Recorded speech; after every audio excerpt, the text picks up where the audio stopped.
Budapest, the capital and largest city of Hungary, has a history spanning over a millennium. Its stunning architecture, excellent food, and vibrant culture draws hordes of tourists. In this video, I'm going to give you my suggestions on how to spend a few days in Budapest with an enjoyable mix of important, poignant, offbeat, and fun places to visit.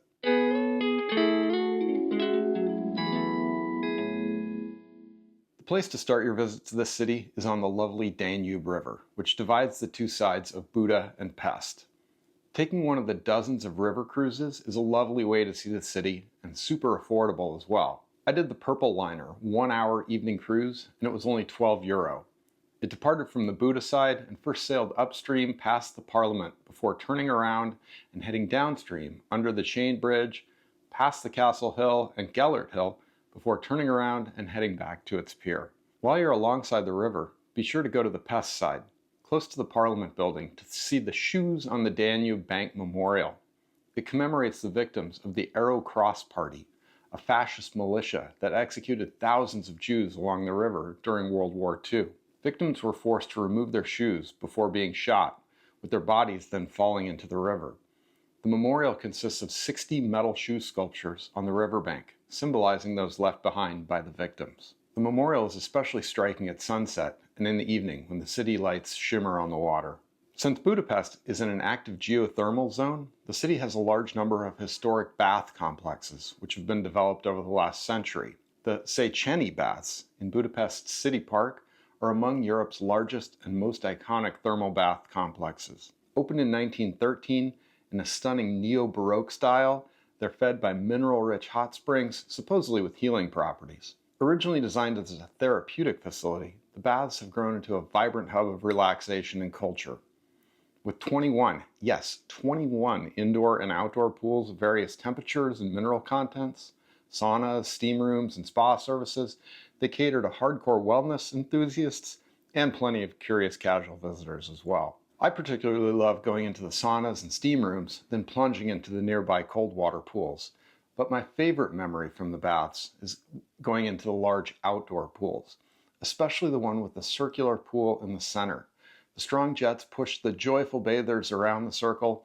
Everyone in it was laughing and smiling. Keep in mind the complex is over 100 years old, so expect a bit of peeling plaster and decrepit charm. However, the water is clean and the pools are well maintained. I'd suggest buying your tickets in advance online. The cheapest tickets are for weekday admission and give you access to the regular single-sex locker rooms. It's a few euro more if you want a private lockable changing room. Be sure to bring along a towel and flip-flops since those are required for all visitors. But you don't need a bathing cap unless you plan on swimming in the outdoor lap pool. Whether you're seeking therapeutic benefits, architectural charm, or just a relaxing day, the Széchenyi Baths offer something for everyone, a true Budapest must-visit. I actually went 2 days in a row. The Dohány Street Synagogue, also called the Great Synagogue, is another must-see in Budapest. With space for up to 3,000 people, it's the largest synagogue in Europe and the second largest in the world. Built in the 1850s, it showcases an eye-catching Moorish revival style.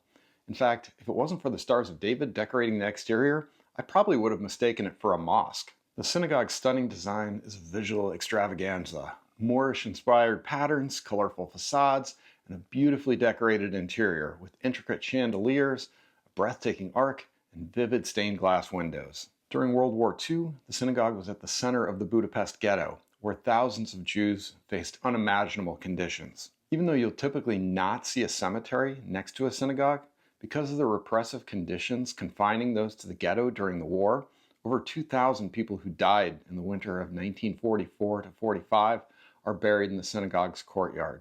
The synagogue complex also includes a small museum and the Raoul Wallenberg Memorial Park. One of its most striking features is the Tree of Life sculpture, with metal leaves engraved with the names of Holocaust victims. A truly powerful tribute. The Dohány Street Synagogue isn't just a historic site, it's a journey through resilience, remembrance, and heritage, and even today remains a hub for Budapest's Jewish community. If you're interested in photography and history, a few minutes walk from the Great Synagogue is the Robert Capa Center for Contemporary Photography. You may have never heard of Robert Capa, but you've definitely seen some of his photos. He was born in 1913 and lived in Budapest until he fled political repression when he was a teenager. He then moved to Berlin and witnessed the rise of Hitler, which again led him to move to Paris, where he became one of the most renowned photojournalists of the 20th century. Famous for his war photography and iconic images from conflicts such as the Spanish Civil War and World War II. The exhibitions at the center feature not only Capa's work, but also contemporary photography from Hungary and around the world. However, in my visit, I only went to the Capa exhibit, not the special exhibitions. Even if you're not that into photography, the center offers a thought-provoking experience that sheds light on the power of images to capture history and human emotion, and it's located in the heart of Budapest, making it easy to include on your itinerary. Also nearby is the House of Terror. The museum is located in the former headquarters of both the Nazi-affiliated Arrow Cross Party and later the Communist Secret Police, making it a powerful and haunting site of historical reflection. Its exhibitions focus on the horrors of totalitarian regimes in Hungary during the 20th century, with particular emphasis on fascist and communist periods. Through photos, documents, artifacts, and multimedia displays, visitors learn about the oppression, torture, and suffering endured by countless individuals. The basement, which once served as a prison and execution site, is particularly chilling. The museum is beautifully designed and visually stunning. It's thought-provoking and provides a lot of insight into Hungary's difficult history. But the content can be heavy and emotionally intense. If you want to understand the impact of these regimes, it's definitely worth a visit. However, if you prefer a lighter and less graphic experience, it might not be for you. After a visit to that heavy of a place, you might want to do something lighthearted and fun. An interesting activity is the Flipper Museum, or Pinball Museum, which is tucked into a labyrinthine basement of a building along a quiet street a short walk north of Parliament. Now I know you're going to say, yeah, just another one of those unlimited play video game arcades. Well, it is that. Paying admission will give you access to as much gameplay as you want, but it's actually a lot more. Now, of course, being a self-proclaimed pinball museum, there's a gigantic selection of pinball machines. Games dating as far back as the 1950s all the way to the present are available for you to play to your heart's content. But there's more than just pinball. A huge assortment of antique games from vintage machines to full-size arcade games from the 1980s are there to play. I took my kids, who are 13 and 15, and we all loved it. Now, near the Pinball Museum is one of the most random landmarks I've ever seen. It's a statue of US actor Peter Falk as the television character Columbo.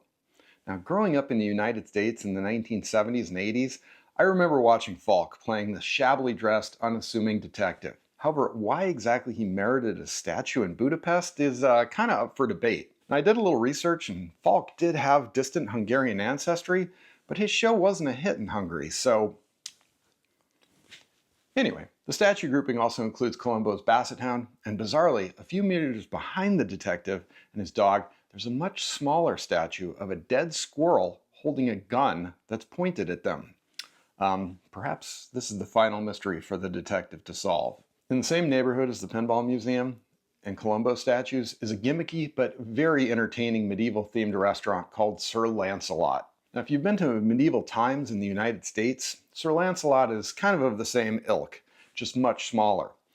But you don't come here for the far from gourmet food. The random sword fights and performances by the costume staff are highly entertaining. My kids loved it, and I had quite a few laughs as well. Now, heading across the river to the Buda side of the Danube, while most tourists flock to the Castle Hill or are busy getting selfies at Fisherman's Bastion, there's a hidden gem just a 5-minute stroll away that's hands down one of the coolest and most fascinating spots in Budapest, the Hospital in the Rock. Now, unfortunately, photography isn't allowed inside, so you're kind of stuck with my commentary instead of epic interior shots. Their website has a few photos, but trust me, they really don't do the place justice. You really have to see it in person. The Hospital in the Rock began as a bomb-proof emergency hospital tucked away in the natural caves beneath the Castle Hill, which was once Budapest's government district. It was expanded during World War II and saw heavy use during the American air raids in May 1944. Now, let's just say the recreated hospital wards paint a really grim picture of wartime reality. After the war, it took on a second life as a typhus vaccine factory, only to be pressed back into service as a hospital during the Hungarian uprising in 1956. By the late 1950s, the space got a Cold War upgrade, transforming it into a nuclear bunker for government bigwigs, It then sat forgotten for decades until it was reborn as a museum in 2006. The guided tour is really top-notch, brings the place to life, and ties its story to the tumultuous history of 20th century Budapest. Now, what shocked me the most about it? That this treasure isn't swarming with tourists. It's really a rare gem, fascinating, unique, and delightfully under the radar. Also on the Buda side of the river, but a short jaunt away from downtown, is the quirky and intriguing Memento Park. After World War II, Hungary fell under Soviet influence and became the reluctant host to a parade of communist statues and propaganda. Fast forward to 1989, communism collapses, democracy arrives, and suddenly those larger-than-life tributes to Lenin and friends were awkwardly out of place. While someone wanted to fire up the smelters and erase the past, the city of Budapest took a more creative route. In 1993, they corralled the monuments into a no-frills statue park that's part museum, part communist art graveyard. The park is a treasure trove of old plaques, statues, and other artifacts, including a rather dramatic recreation of Stalin's former pedestal. Back in 1956, during the Hungarian uprising, an angry crowd toppled the massive statue of Uncle Joe, leaving just his boots behind. Now, just a pro tip, don't miss the basement that you can access from the back of the pedestal. There's a small, slightly eerie collection of bonus statues down there. Perhaps this is the true dustbin of history. So there you go. This certainly isn't a complete guide to all that Budapest has to offer. Budapest has so many wonderful and interesting things to see and do. I hope this might motivate you to consider checking out more of this amazing city. Thanks for tuning in. A subscribe is sincerely appreciated and helps me to continue the channel.